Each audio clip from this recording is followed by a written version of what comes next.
Masterminds. Gordon Corman. 1. Elifriden. It's a 1 in a million shot, and we nail it. Just not in the way we planned. I lie against the cool stone of the pool deck and peer into the filter. Opening. I can make out the tip of the boomerang, but I can't quite jam my hand in deep enough to get a grip on it. It's stuck. What are the odds? Randy groans. You could throw that thing 50,000 times and never get anywhere near the filter. But one little challenge and bullseye. Who required? Randy's famous around Serenity for his challenges, which usually involve catching something uncatchable while riding a bicycle, jumping on a pogo stick, swinging on a rope, or rolling inside a truck tire. As his best friend, I'm usually the guinea pig for Randy's cockamamie ideas. Like today's challenge, Randy throws the boomerang out the window of the tree house, and I'm supposed to leap off the diving board, snatch it out of midair, and do a cannonball into the pool. Only I miss. The cannonball turns into more of a belly flop, and the boomerang disappears inside the filter. Maybe Mr. Amani can get it out, I suggest.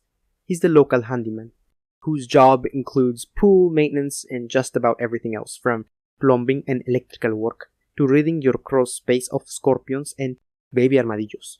And maybe he can't, which means my folks will have to call the pool guys. That's a much bigger deal than it sounds like. There's no pool company in Serenity, and the nearest town is 80 miles away. It can take weeks to get anybody to schedule a trip out here, and in the meantime your pool turns to soup. Mr. and Mrs. Hathaway aren't going to be thrilled with this, although they're pretty used to it, having dealt with Randy for 13 years. It's definitely a drawback to living in a small town in the middle of nowhere. Every time something like this comes up, though, my dad just points to the newspaper clipping on our fridge. Serenity voted number 1 in USA for the standard of living. He leads me through the bullet points in the article. No crime, unemployment, no poverty, and no homelessness. The amazing part isn't so much that we have none of those things, but that other towns do, and they're okay with it. It must be awful. Of course, there are only 185 people in Serenity, so it's not so hard to make sure all of them have some place to live and work. We've got the Serenity Plastics Works, one of the largest producers of orange traffic cones in the United States. Our school has the highest test scores in New Mexico. We're right on the edge of Carson National Forest, surrounded by canyons, foothills, and woods, and the sun shines brightly every day. True, it gets pretty hot sometimes, but we don't bake like they do in those real desert towns. No wonder Dad's so proud. He's the mayor, which sounds like a big deal, but it really isn't. His salary as mayor is $1 per year, and he always claims he's overpaid. Our parents constantly remind us how lucky we are, and we always roll our eyes. But you know what? They're right. We are lucky just not when the pool filter is busted, and the nearest repair is in Taos. Randy makes an executive decision. I'm not going to tell my folks about it. I'll just act 10 times as amazed as everybody else when they find the boomerang in there. I'm a little uncomfortable. That feels like lying. I know people do it all the time on television and in books. But here, we're honest, no matter what. Even when it's hard to be, or when it could get you in trouble. That might sound a little too good to be true, but I think that's why people here are so happy. We could go to my pool, I suggest, anxious to change the subject. No. Boomerang though. My dad is 20 times as strict as the Hathaways. He's the school principal as well as the mayor. That is a big job. There's only one school in town. Nah, I'm sick of swimming. We could hang out in the treehouse. Boring, he declares. Every kid in town has a treehouse, and none of them are any fun. And don't say video games either. It doesn't matter how good your home theater is when all your games are lame. Our games aren't so lame, I remind him. Randy and I have figured out a way to tweak the game, software to unlock hidden features, like crashing cars and fighting with real weapons. Turns out I've got a knack for that kind of thing. I can do it with my iPad and computers too. It's strictly hush-hush because everybody in Serenity is anti-violence. I am too. But in a video game, I figure, where's the harm in it? It's not like it's actually happening. Gure, where's the harm in it? It's not like it's actually happening. John, Randy gets this way sometimes, where nothing satisfies him. Basically, he's a crab. Believe it or not, it's one of the main reasons I like him. You don't hear much complaining in Serenity. Randy always manages to find something, though. It's almost as if he's daring the universe to do a better job. No matter how great things already are. I think my dad would be happier if I found a different best friend. But let's face it, in a town with only 30 kids, there's not much to choose from. And anyway, you don't find best friends. Best friends just happen. So what are we going to do? I ask him. Let's get out of here. Let's go somewhere. I brighten. They've built that new high slide at the park. He's unimpressed. Big deal. You climb up so you can come down. Let's do something cool. Like what? Like? His eyes dance. Check out the most awesome old sports car you've ever seen. Sports car? I echo. When you live in a place this small, not only do you know every car, you could probably recite the license plate numbers by heart. When somebody gets a new vehicle, 3/4 of the town show up to see it. There are plenty of fancy SUVs and sedans, but no sports cars. It was the weirdest thing. My dad and I were hiking a few miles out of town, and we found an old, abandoned ranch, busted up fences, and a house. That was nothing but a pile of toothpicks. The only thing standing was this rusted Quonset hood. And when we went inside, the car was there. The tires were flat, and the whole thing was buried in dust and spiderwebs. But it was beautiful. My dad said it was Italian and Alfa Romeo. It had Colorado license plates from 1961. Wow, I say. Yeah, he enthuses. Let's go see it. What right now? Randy shrugs. What are you waiting for Christmas? It's not too far. Grab your bike and let's go. I hesitate. I have to ask my dad. He looks pained. Bad idea. I know your old man. Poor dad. Felix Frieden is kind of a joke among the kids in town, with his 3-piece suits and his shine shoes and his no-nonsense attitude. They just see his principal side. Randy has a point though. You think he'll say no? Why give him the chance? Randy insists. The car's only a few miles away. We'll be there and back before he even knows you're gone. Come on, Ellie, leave a little. It's just, I'm embarrassed to say it, but I have to be honest. I've never been out of town. All two. Neither have I not since we visited my grandma when I was 6. No, I interrupt. I've never been anywhere out of town. Not even where. Your dad took you hiking. What about that time in science when our class went fossil hunting? He challenges. That was still inside the town limits. Mrs. Laska said so. He's amazed. But haven't you ever passed that stupid sign, the one that says, now, leaving Serenity, America's ideal community? I shake my head.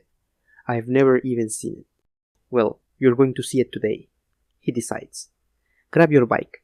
That's another thing about Randy. He won't take no for an answer. He doesn't exactly bring out the best in me, but we have a great time together, and that counts for a lot. He does the things I daydream about, but don't have the guts to try. Until today, only one road passes through Serenity, a 2-lane paved ribbon everywhere, called Old County 6. We pedal west along it, riding right down the center. Over the faded, broken line, there is little fear of meeting traffic in either direction. All decent highways cross New Mexico well to the south. If you hit Serenity, chances are you're lost. As we bike on, I spot the gully that was the site of the fossil hunting trip. I am now farther from home than I've ever been in my life. Can it really be this easy? You just jump on a bicycle and ride out of town? It seems like cheating. Somehow, breaking some overarching law of the way things are supposed to be. Yet, here I am, just doing it. It's kind of exhilarating, at least. I've never been so aware of the beating of my heart and the blood pumping through my veins. I feel a little strange about not telling Dad. Not that I need his permission.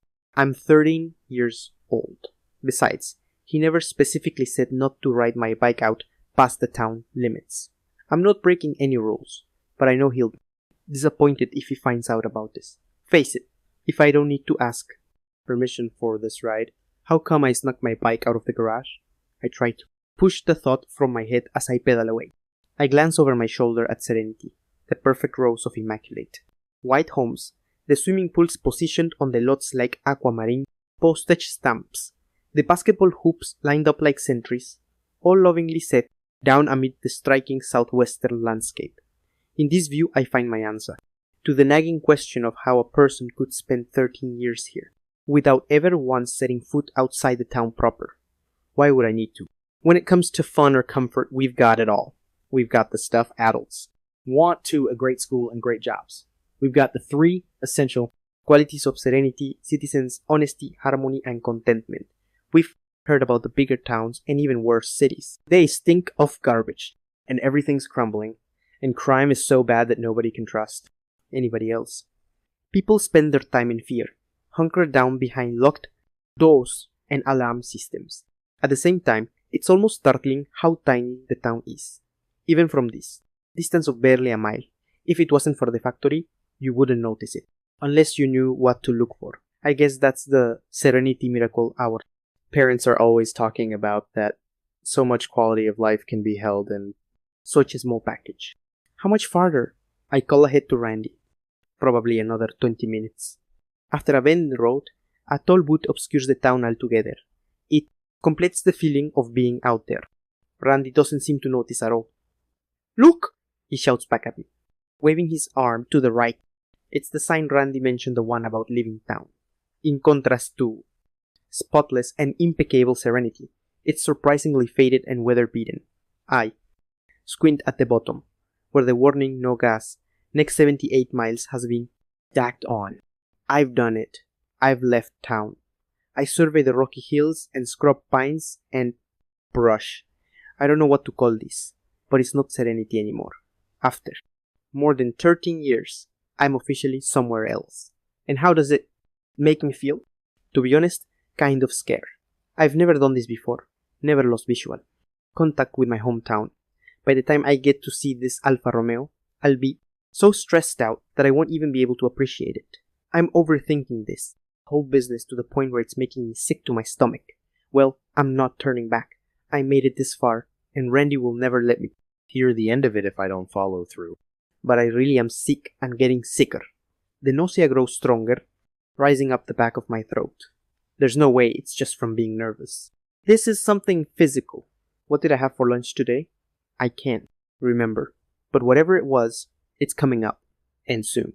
My stomach twists in a paralyzing cramp, and my head hurts too. "What's with you, Eli?" Randy calls back in annoyance. "Running out of gas already?"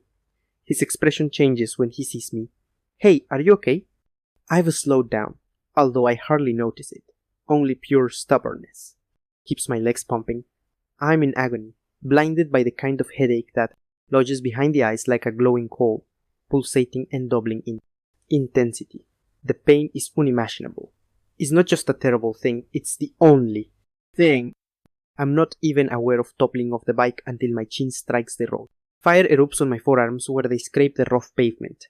I see Randy kneeling over me, feel him shaking me, but I'm powerless to respond. I can only focus on one thought. I'm dying. What happens next is so shocking, so bizarre, that I'm sure I'm imagining it, delirious with pain. A loud, rhythmic roar swells around Randy and me, and strong winds whip down on us.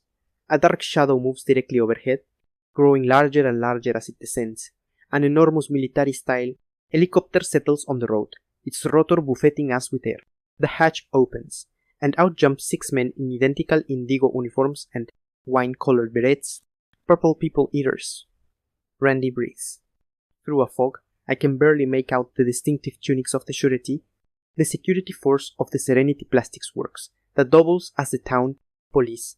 It takes all the strength I have left to spread my arms to the rescuers.